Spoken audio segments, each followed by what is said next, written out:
कहा जाता है कि देर से मिला न्याय अन्याय के बराबर है और इसका जीता जागता सबूत हैं छत्तीसगढ़ की राजधानी रायपुर में रहने वाले जागेश्वर प्रसाद अवधिया।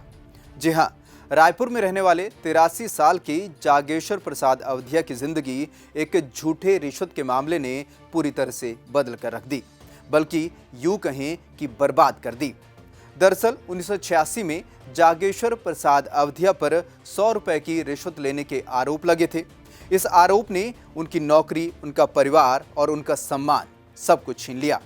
जिंदगी के 39 साल पूरी तरह से बर्बाद हो गए और अब 39 साल बाद हाईकोर्ट ने उन्हें इस मामले में पूरी तरह से बेकसूर करार कर बाइज्जत बरी कर दिया है। घटना साल 1986 की है, जब जागेश्वर प्रसाद Madhya Pradesh state road transport corporation के रायपुर कार्यालय में बिल सहायक के पद पर काम करते थे। एक अन्य कर्मचारी अशोक कुमार वर्मा ने उन पर अपना बिल बकाया पास कराने के लिए दबाव डाला, जिसके बाद जागेश्वर ने नियमों का हवाला देते हुए बकाया बिल पास करने से मना कर दिया। अगले दिन वर्मा ने 20 रुपए की रिश्वत देने की कोशिश की, लेकिन जागेश्वर ने वो भी वापस कर दी।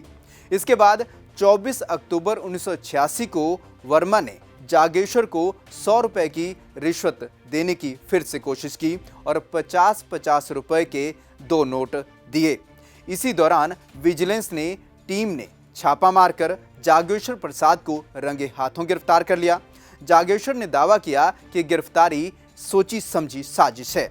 गिरफ्तारी के दौरान जागेश्वर के हाथ केमिकल से धुलवाए गए और नोट को सबूत के तौर पर पेश किया गया। इस दौरान जागेश्वर अपने निर्दोष होने की दुहाई देते रहे, लेकिन किसी ने एक नहीं सुनी। इस घटना ने जागेश्वर प्रसाद का पूरा जीवन बर्बाद कर दिया। 1988 से 1994 तक वे निलंबित रहे, फिर रीवा स्थानांतरित कर दिए गए और उनका वेतन भी आधा कर दिया गया। प्रमोशन और इंक्रीमेंट भी रुक गए। 4 बच्चों के साथ पूरे परिवार को आर्थिक तंगी का सामना करना पड़ा। पूरे समाज ने जागेश्वर के परिवार को रिश्वतखोर का परिवार कहकर अपमान किया। स्कूल में फीस जमा नहीं होने के कारण बच्चों की पढ़ाई भी रुक गई। पड़ोसियों ने भी पूरे परिवार से बात करना बंद कर दिया। वहीं रिटायरमेंट के बाद जागेश्वर की पेंशन भी बंद कर दी गई। अपना घर चलाने के लिए उन्होंने चौकीदारी और छोटे मोटे काम किए।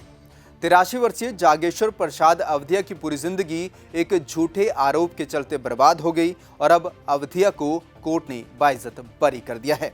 आप सोचिए कि एक व्यक्ति जो अपने जीवन के 39 साल एक झूठे रिश्वत के मामले के खिलाफ लड़ता रहा और अपनी पूरी जिंदगी निकाल दी। इतना ही नहीं, इस झूठे केस के चलते जागेश्वर प्रसाद की नौकरी, परिवार, सम्मान सब कुछ चला गया। यहाँ तक कि इस झूठे केस का दंश झेलते हुए इनकी पत्नी भी अब इस दुनिया से अलविदा कह चुकी है। बहरहाल कोर्ट ने भले ही जागेश्वर प्रसाद अवधिया को बाइज्जत कर दिया हो, लेकिन जागेश्वर प्रसाद अवधिया अब बकाया पेंशन और कुछ आर्थिक मदद की सरकार से गुहार लगा रहे हैं, जिससे वह अपने आगे का जीवन सुकून से बिता सकें। कहा जा सकता है कि इस दुख भरी दास्तान ने हमारे देश के कानून और अदालतों को एक बार फिर से कटघरे में खड़ा कर दिया है, जिन पर हमेशा आरोप लगते रहे हैं कि यहाँ पर गरीब आदमी की सुनवाई नहीं होती। 100 रुपए की रिश्वत का केस 39 साल तक चलना अपने आप में कानून और अदालतों को कटघरे में खड़ा करता है। सवाल उठता है कि क्या इस मामले में अदालत और कानून में सच में न्याय किया है? सवाल और भी कई हैं, लेकिन जवाब शायद किसी का नहीं।